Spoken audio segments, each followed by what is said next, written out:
अगर आप मेरे साथ ये चैलेंज लेने के लिए तैयार हो तो आप मेरे को इस वीडियो में कमेंट कर देना कि चैलेंज एक्सेप्टेड। हेलो एवरीवन, आज है 2 अक्टूबर। आज हम लोग एक चैलेंज लेने जा रहे हैं, ठीक है, जिसके बारे में मैंने शॉर्ट वीडियो में आपको कल बताया था।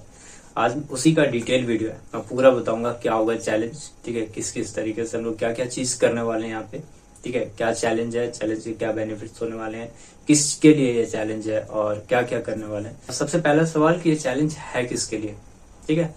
चैलेंज किसके लिए? क्लास 10, जो चाहे सीबीएसई बोर्ड से हो चाहे झारखंड बोर्ड से हो, तो इन दोनों के लिए मेरा ये चैलेंज है, ठीक है। 90 डेज का चैलेंज है जो कि 2 अक्टूबर से 2 जनवरी तक चलेगा, ठीक है। लेकिन आप किसी भी क्लास में हो, क्लास 6, 7, 8, 9, 10, 11, 12 किसी भी क्लास में हो, आप ये वीडियो देख लेना या आप इस चैलेंज को अगर फॉलो करोगे तो आपके लिए भी बेनिफिशियल होगा, आपको बहुत फायदा होने वाला है, ठीक है। तो चलिए देखते हैं कि क्या क्या हम लोग इस 90 डेज में करने वाले हैं। तो खास करके मेरा जो पॉइंट रहेगा, मैं जो भी चीजें बताऊंगा वो बोर्ड एग्जाम्स वालों को नजर में रखते हुए होगा। बट उसी चीज को अगर आप जूनियर्स हो, आप 9 में हो, आप 8 में हो, 7 में हो, आप अगर फॉलो करोगे तो आपको भी फायदा होगा। तो चलिए, सबसे पहला क्वेश्चन तो क्लियर हो गया कि ये वीडियो है किसके लिए, ठीक है। अब दूसरा क्वेश्चन कि ये क्या है 90 डेज चैलेंज, क्या हम लोग करने वाले, ठीक है। तो 90 डेज चैलेंज ये है कि हम लोग इस 90 डेज में बोर्ड एग्जाम्स के लिए 90% प्रिपेयर करने वाले हैं। 90% क्यों कह रहे हैं? बाकी का 10% कब करेंगे? बाकी का 10% हम लोग करेंगे जनवरी और फरवरी में। 90% प्रिपरेशन से मेरा मतलब है कि पूरा सिलेबस कंप्लीट करना है और रिवीजन कंप्लीट करना है, ताकि जनवरी और फरवरी सिर्फ और सिर्फ मेरे पास प्रैक्टिस रहेगा, सिर्फ और सिर्फ हम लोग प्रैक्टिस करेंगे। तो इस आने वाले 90 डेज में, आने वाले 3 महीने में हमारा काम रहेगा कि हम सिलेबस कंप्लीट करके पूरा का पूरा एटलीस्ट रिवीजन भी कंप्लीट कर दें, ताकि बुक से कोई डाउट्स ना रहे, चाहे वो एनसीईआरटी बना रहे हो, चाहे एग्जाम्पलर बना रहे हो, कोई भी बुक्स बना रहे हो, बुक से कोई डाउट ना रहे, ठीक है। ये 90 डेज में हम लोग का ये प्लान है। अब करना क्या होगा इस 90 डेज में, तो चलिए मैं बारी बारी से एक बनाता हूँ कि किस तरीके से होगा, क्या करेंगे। तो देखिए, इस 90 डेज में मैं आप लोग को कहूंगा, आप किसी भी क्लास सबके लिए होगा कि at least per day 5 hours time निकालिए, ठीक है, पढ़ाई का। आप पर डे 5 घंटे अगर आप पढ़ाई करते हो तो आपके लिए बहुत हो जाएगा, मोर देन इनफ हो जाएगा। अगर आप ज्यादा निकाल लेते हो तो बहुत बढ़िया, लेकिन एटलीस्ट कम से कम 5 घंटा टाइम मुझे चाहिए, ठीक है। अब इस 5 घंटे को हम डिस्ट्रीब्यूट कैसे करेंगे, ठीक है। देखिए, 5 घंटे में सबसे पहले बात करते हैं मैथमेटिक्स का, ठीक है। तो मैथमेटिक्स को आपको पर डे 1.5 आवर मतलब 1.5 घंटा टाइम देना है।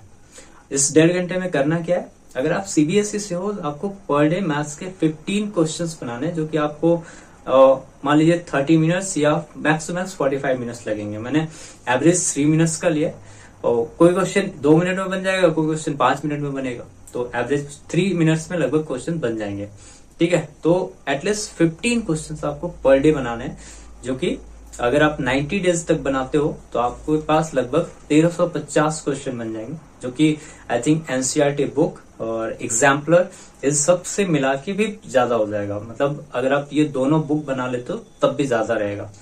तो उसके बाद बहुत सारा अभी आने वाले टाइम में और भी बताएंगे कि और क्या क्या बनाना है, तो आप ये कम से कम कंप्लीट करो, ठीक है। और अगर आप झारखंड बोर्ड से हो तो मैं कहूंगा आपको कम से कम 10 क्वेश्चन आप डेली बनाइए। आपको भी इतना टाइम लग जाएगा, 30 मिनट्स 45 मिनट्स आपको टाइम लग जाएगा, तो आप 45 मिनट्स इसमें दे दीजिए कि मुझे 10 क्वेश्चन डेली बनाना है। बाकी का 45 मिनट्स क्या करना है?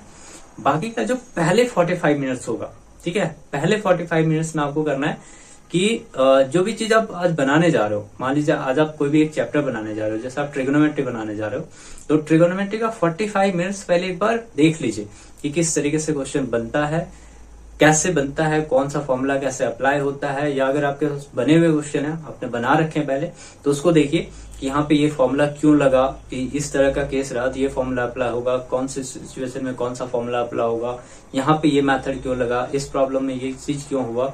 ये सारे क्वेश्चन आप उस 45 मिनट्स में क्लियर करिए।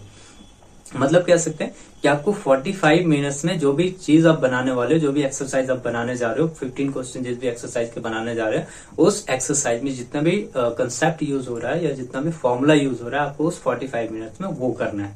अगर आप नोट्स बनाते हो तो आप उस 45 मिनट्स में थोड़ा बहुत फॉर्मूला नोट्स बना लो। मेरा कहना है मैथ्स का नोट नहीं बनाओ, कोई काम नहीं है, नहीं बनाओगे तब भी चलेगा, ठीक है।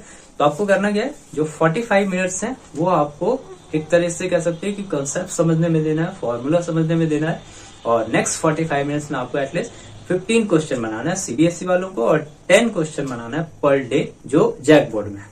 ठीक है। तो आपके पास अगर ऐसा कर लेते हो तो जैक बोर्ड वालों के लिए 900 क्वेश्चन हो जाएंगे टोटल, जो कि एनसीईआरटी में तो हमको लगता है 500-600 क्वेश्चन होंगे। इसके बाद और भी एक्स्ट्रा चीज आएगा, मैं आगे और भी बताऊंगा कि कहाँ से बनाने बाकी के क्वेश्चन। ठीक है। अब इसमें आपको एग्जाम्पल्स के साथ बनाने हैं, एनसीईआरटी का एग्जाम्पल, और सीबीएसई वालों के लिए एनसीईआरटी और एग्जाम्पलर दोनों बनाने विथ एग्जाम्पल्स, और जो झारखंड बोर्ड है उनको एनसीईआरटी बनाइए विथ एग्जाम्पल्स। आपको एक भी चीज छोड़ना नहीं है, एक भी क्वेश्चन छोड़ना नहीं है। तो ये अगर आप कर लेते हैं तो आई थिंक मैथ्स का प्रिपरेशन आपका बहुत अच्छे से हो जाएगा। ठीक है। और अब आते हैं साइंस में। साइंस में क्या करना है आपको, इसमें भी 1.5 आवर देना है, 1.5 घंटा टाइम आपको इसमें भी देना। ठीक है। और अब ये कर लेना कि इसमें जो हाफ आवर है यानी कि आधा घंटा टाइम आप दे दो बुक रीडिंग में। आप at least 4 to 5 page per day reading करो। ठीक है। जो कि आधे घंटे में हो जाएगा। थोड़ा डीप रीडिंग, ये नहीं कि ऊपर ऊपर से पढ़ के निकल गए, थोड़ा समझ के। ठीक है। थोड़ा अगर जो चीज पढ़ रहे हो उस चीज को थोड़ा सा खोपड़ी में डाल के, ठीक है, ये चीज हुआ, इसका ये मतलब हुआ, क्या हुआ, वो सारा आधा घंटा आप ले लो, ज्यादा नहीं, 4 to 5 पेजेस आपको पढ़ने हैं। और बाकी का जो 1 आवर टाइम रहेगा, इसमें आपको रहेगा कि उससे जो भी क्वेश्चन एराइज होते हैं या जो भी आपको चीज समझ में आता है, जो भी इंपॉर्टेंट चीज समझ में आता है, उसका एक शॉर्ट नोट्स बना लो या फिर वहां पे अंडरलाइन कर लो, और उससे जो भी क्वेश्चन बन पाते हैं, जैसे अगर आपको कोई डेफिनेशन दिख रहा है या कोई रीजन वाला क्वेश्चन दिख रहा है, कि जैसे होता है ना कि चीज एक्सप्लेन किया हुआ रहता है किसी भी चीज का रीजन, तो अगर उस टाइप के क्वेश्चन दिख रहे हैं तो वहां से आप क्वेश्चन लिख सकते हो, या फिर उसको 2-4 बार रिपीट कर लो ताकि लर्न करना इजी पड़ जाए। ठीक है। तो इस 1 घंटे में एक तरह से कह सकते हो कि आप उस पूरे को, जो भी चीज रहेगा आपका, उस पूरे को अच्छे से समझ जाओ। 4 से 5 पेज को बिल्कुल अच्छे से समझ जाओ, नोट्स बना लो, लर्न कर लो अच्छे से। ठीक है। आपको सीबीएसई वालों के लिए जो एक्टिविटीज रहते हैं ना, एक भी पॉइंट छोड़ना नहीं है, आपको एक्टिविटीज करना है। जैकबोर्ड वाले आप थोड़ा सा एक्टिविटीज वगैरह इग्नोर कर सकते हो, बट अगर पढ़ लोगे तो बहुत बढ़िया रहेगा, क्योंकि एमसीक्यू क्वेश्चंस आ सकते हैं वहां से। ठीक है। तो आपको सीबीएसई वालों को एक्टिविटीज के साथ, जितने भी एक्टिविटीज दिए रहे हैं, मतलब एनसीईआरटी का लाइन बाय लाइन एक भी चीज छोड़ना नहीं है। आपको 1 घंटा वहां पे स्पेंड करना है, और अच्छे से पढ़ो। ठीक है। डीप पढ़ो, चीजों को समझ के पढ़ो, जो भी पॉइंट्स आपके बन रहे हैं उसको लिख लो, जो भी इंपॉर्टेंस आपको लग रहा है उसको लिख लो। और इसके बाद क्या होगा, अब जैसे 4-5 पेज आपने रीडिंग करा, 2 दिन, 3 दिन, 4 दिन में एक चैप्टर कंप्लीट हो जाएगा। उसके बाद आप 2 दिन का ब्रेक लो। 2 दिन आपको रीडिंग नहीं करना। 2 दिन में करना क्या है कि उस पूरे चैप्टर से जितना भी क्वेश्चन बनता है, वो सारे क्वेश्चन आप लिखो, नोट्स बना सकते हो, लिखो, और उसको एक बार लर्न कर लो अच्छे से। ठीक है। अच्छे से समझ लो, अच्छे से लर्न कर लो। ठीक है। ताकि आपको दोबारा क्वेश्चन देखना ना पड़े। इतना अच्छे से 2 दिन इसलिए टाइम दे रहे हैं कि एक दिन आप अच्छे से लिख लो, दूसरे दिन अच्छे से लर्न कर लो, टेस्ट ले लो, जो जो करना है कर लो। फिर जब इतना हो जाता है तब आप मूव करो नेक्स्ट चैप्टर में। फिर वही फॉर्मूला कि आपको 4 से 5 पेज डेली रीडिंग करना है। जिस दिन चैप्टर खत्म होते हैं उसके 2 दिन में आपको फिर वो पूरा चैप्टर से क्वेश्चन बनाना है। ठीक है। ये हो गया 1.5 घंटा मैथ्स, 1.5 घंटा साइंस। ठीक है। अब आते हैं 3 घंटा हो गया हमारा। अब 1 घंटा डेली देना है एसएसटी को, क्योंकि सिलेबस ज्यादा होता है उसका।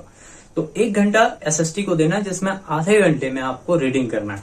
आपको 6 से 7 पेज आधे घंटे में आप रीडिंग कर लो, या 8 पेज, जिस तरीके से आप कर सकते हो, लेकिन समझ के, ऐसा नहीं कि ऊपर ऊपर कहानी पढ़ के निकल गए, थोड़ा समझ के। और आधा घंटा उसमें दे दो कि जो भी चीज आप पढ़े उससे जो कुछ क्वेश्चन अराइज हो रहे हैं उसको अच्छे से एक बार समझ लो, कहीं लिख लो, अगर कुछ इंपॉर्टेंट है तो लिख लो, या उससे जो भी एक्सरसाइज में क्वेश्चन है या जो भी क्वेश्चन इंपॉर्टेंट आपको लग रहे हैं वो क्वेश्चन अच्छे से लर्न कर लो। एक बार लिख सकते हो तो लिख लो। ठीक है। उस आधे घंटे में नहीं लिख पाओगे तो एटलीस्ट लर्न कर लो, एटलीस्ट समझ लो कि क्या होगा इसका आंसर। उसके बाद इसमें भी सेम वही फॉर्मेट रहेगा। आप 2 दिन, 4 दिन, 5 दिन, जितना दिन लगेगा आपको चैप्टर खत्म करने में, फिर 2 दिन का गैप लो। ठीक है। उसमें पूरा क्वेश्चन आंसर अच्छे से लिख के और अच्छे से पूरा लर्न कर लो। ठीक है। लिखना बहुत जरूरी है, साइंस में भी, एसएसटी में भी, दोनों में लिख के और अच्छे से 2 दिन में लर्न करो।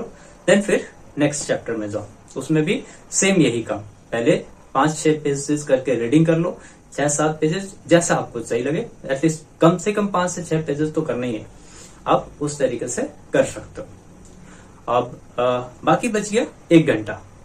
1 घंटा आपको क्या करना है, इसमें आपको जो अदर सब्जेक्ट है, जैसे इंग्लिश हो गया, हिंदी हो गया, इसमें आप जो मर्जी कर सकते हो। आप चाहो तो क्वेश्चन आंसर लर्न कर लो, आप चाहो तो बुक रीडिंग कर लो, आप चाहो तो यूट्यूब में कोई जाके समरी देख लो कि किसी भी चीज का, आप चाहो तो ग्रामर कर लो, हिंदी ग्रामर हो गया, इंग्लिश ग्रामर हो गया, आपको जो मर्जी, मतलब 1 घंटा आपको इसमें टाइम स्पेंड करना है। मेरा टारगेट ये रहेगा कि एटलीस्ट इस 90 डेज में हम अदर सब्जेक्ट का 50-60% या may be 60-70% syllabus he cover करेंगे। अगर ज्यादा हो रहा है कोई दिक्कत नहीं, अगर नहीं हो रहा है तब भी कोई दिक्कत नहीं, एटलीस्ट 60% सिलेबस मुझे कंप्लीट चाहिए, ठीक है। बाकी इन तीनों का मुझे 90% में देखना है, बट अदर सब्जेक्ट का अगर 60-70% भी होता है, 50-60% तक जाता है तो बहुत सही रहेगा। तो इस तरीके से आपको लेके चलना है। आपको मिनिमम 5 घंटा टाइम देना ही देना है। अगर आप इससे ज्यादा टाइम निकाल लेते हो, 5 घंटा से ज्यादा, तो आप इन चीजों को प्रैक्टिस करने में दो, ठीक है।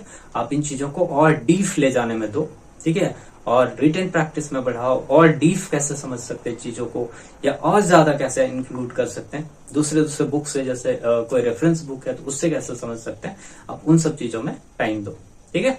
तो इस तरीके से हम लोग ये 90 डेज चैलेंज को बढ़ाएंगे आगे। और अब मेरा चैलेंज स्टार्ट होता है कि मैं ये 90 डेज क्या करने वाला हूँ। तो ये सबसे नहीं कहूंगा, मतलब थोड़ा सा, अगर आप ये पूरा देख लियो, यहां तक देख लियो, तो आगे तक भी देख लेना, क्योंकि अब मेरा बारी है कि अब मैं क्या करने वाला हूँ। मैं क्या करूंगा कि इस पूरे 90 डेज में मैं ये चैलेंज देता हूँ कि मैं पूरे 90 डेज में बोर्ड एग्जाम से रिलेटेड पर डे एक वीडियो पोस्ट करूंगा। एक शॉर्ट वीडियो रहेगा, ठीक है, और हर संडे को एक लॉन्ग वीडियो रहेगा जिसमें मैं डिटेल में किसी भी चीज के बारे में बात करूंगा। शॉर्ट वीडियो में जो भी आपको गाइड होगा, जो भी आपका प्रॉब्लम होगा, आप कमेंट करोगे, चाहे जो कुछ भी आप जिस तरीके से भी आप प्रॉब्लम मेरे तक पहुंचाओगे, इंस्टाग्राम के थ्रू पहुंचाओ, किसी भी तरीके से आप पहुंचाओगे, मैं उस प्रॉब्लम के बारे में यहाँ पे बात करूंगा, ठीक है, शॉर्ट्स में। और क्या करूंगा, और मैं आपको हर चैप्टर से मैथमेटिक्स और साइंस, इन सभी के सीबीएसई और जैक दोनों की बात कर रहा हूँ, दोनों के हर चैप्टर से 10 to 15 इंपॉर्टेंट क्वेश्चंस मैं इस 90 दिन के अंदर आपको दे दूंगा, जो आपको प्रैक्टिस करना है, ठीक है। और ये मतलब हर 2 दिन, 4 दिन, 5 दिन के अंतराल में आपको मिलता रहेगा, ठीक है। तो आपको प्रैक्टिस करते करते, मतलब आप जब वो चैप्टर बना रहे होगे तभी आपको मिल जाएगा, तो आपको इजी पड़ेगा वो चीज बनाना, ठीक है। और क्या होगा कि इसके बाद मैं आप मेरे से, अगर आपको कोई भी प्रॉब्लम होता है, ठीक है, तो आप मुझे कमेंट कर देना, या कोई होता है कि अगर आपको कमेंट करना कंफर्टेबल नहीं लग रहा है तो आप मेरे साथ इंस्टाग्राम में जुड़ सकते हो, मुझे डायरेक्टली मैसेज कर सकते हो। अगर आपको मोटिवेशन चाहिए, अगर आप लो फील कर रहे हो, मोटिवेशन नहीं आ रहा, वो एनर्जी नहीं आ रहा एग्जाम प्रिपरेशन में, अब मेरे से एक बार बात कर लेना, आप 10 मिनट बात करके देखो, फिर देखो क्या फील होता है, ठीक है। तो मतलब ये कह सकते हैं कि पूरी तरीके से मैं तैयार हूं आप लोगों को गाइड करने के लिए। अब है कि मैं क्यों तैयार हूं, या ऐसा क्या चीज है जो मैं ये कर रहा हूं, या ऐसा क्या चीज है जो मुझे 90 दिन तक ये काम करने के लिए, मतलब मुझे मोटिवेशन कहां से मिलेगा, या मैं ऐसा क्या चीज होगा इसके पीछे जिसके कारण मैं आपको 90 डेज तक, पूरे का पूरा 90 डेज मैं आपको वीडियो बना के दूंगा, ठीक है। तो देखिए, मुझे चाहिए थोड़ा बहुत मोटिवेशन। मैंने आज तक कभी किसी भी चीज को सब्सक्राइब करने, लाइक, कमेंट करने के लिए नहीं कहा, बट सिंस मुझे भी वीडियोस बनाने के लिए मोटिवेशन चाहिए, ठीक है, तो मैं अभी एटलीस्ट इस 90 डेज के लिए आपसे एक सपोर्ट की उम्मीद करता हूँ कि आप एटलीस्ट मुझे सब्सक्राइब कर लो, ठीक है, ताकि मुझे मोटिवेशन मिलता रहे। मैं एक टारगेट लेके चलता हूँ कि इस 90 डेज में मैं भी, आप लोग जो भी आपको ठीक लगे आप लोग कमेंट कर देना, कि मैं एक टारगेट लेता हूँ कि एटलीस्ट 500 सब्सक्राइबर या 1K सब्सक्राइबर्स में कंप्लीट कर पाऊँ इस 90 डेज में, ठीक है। जो आपको लगे ठीक, आप कमेंट कर देना, मैं उतना टारगेट सेट कर लूंगा कि हाँ 500 सब्सक्राइबर्स हो जाएंगे। अगर हो जाएंगे, जितना जल्दी होगा मेरा मोटिवेशन उतना हाई रहेगा, मैं उतना एनर्जेटिक फील करूंगा। अब अगर आप मेरे साथ ये चैलेंज लेने के लिए तैयार हो तो आप मेरे को इस वीडियो में कमेंट कर देना कि चैलेंज एक्सेप्टेड। अब मुझे ये कैसे पता चलेगा कि आप लोग चैलेंज को फॉलो कर रहे हो, नहीं कर रहे हो, किसी दिन आपका गैप हो गया क्या। तो आप एक काम करना, जब आपका चैलेंज पूरा डे, जब आपका 5 आवर्स कंप्लीट हो जाएगा, चाहे आप रात के 12 बजे करो, चाहे आप दिन में कर लो, चाहे आप जब करो, जब आपका ये पूरा एक दिन का टास्क कंप्लीट हो जाएगा, जो भी मैंने 5 आवर्स का शेड्यूल दिया, तो आप मेरे को करना, या तो आप किसी भी वीडियो में कमेंट कर देना कि टारगेट कंप्लीटेड, या फिर अगर आप कमेंट नहीं करना चाहते हो तो आप मुझे इंस्टाग्राम में मैसेज कर देना कि टारगेट कंप्लीटेड। मैं समझ जाऊंगा कि आज का टारगेट आपका कंप्लीट हो गया है, ठीक है। और आप ये किसी भी क्लास का कोई भी स्टूडेंट कर सकता है, जरूरी नहीं कि बोर्ड एग्जाम्स वाले ही कर सकते हैं। आप किसी भी क्लास में हो, आप 10 to 15 क्वेश्चंस पर डे बनाइए, ठीक है। 5 आवर्स एटलीस्ट निकालिए अपने स्टडी आवर्स, ठीक है। जो कि नाइट में रहेगा तो बहुत बढ़िया रहेगा। अगर आप मॉर्निंग स्टडी करते हो तो 1 आवर्स आप मॉर्निंग में भी निकाल लो, ठीक है। जैसा आप कुछ टाइम अपने हिसाब से आप सेट कर सकते हो, ठीक है। तो इस तरीके से अब हम लोग आगे बढ़ेंगे। आप लोग अच्छे से तैयारी करिए। मैं आ गया हूं, मतलब मैं पूरी तरीके से तैयार हूं आप लोगों का हेल्प करने के लिए, ठीक है। जो भी मेरे पास है, जो नहीं है वो चीज मैं सीखूंगा, या वो चीज मैं आपके पास कहीं से भी ला के दूंगा। जो चीज मुझे नहीं आता है वो चीज मैं सीख के आपको बताऊंगा। जो चीज मुझे आता है वो चीज तो मैं आपको देने के लिए हमेशा तैयार हूं, ठीक है। तो चलिए अच्छे से मेहनत करिए। All the best. एक चीज ध्यान रखिएगा, मैथ्स में 100 आउट ऑफ 100 लाना है। मेरा ये सपना है कि मेरा हर स्टूडेंट मैथमेटिक्स में 100 आउट ऑफ 100 लेकर आए, ठीक है। तो चलिए तैयार करते हैं खुद को मैथ्स में 100 आउट ऑफ 100 लाने के लिए। ओके, चलिए ऑल द बेस्ट।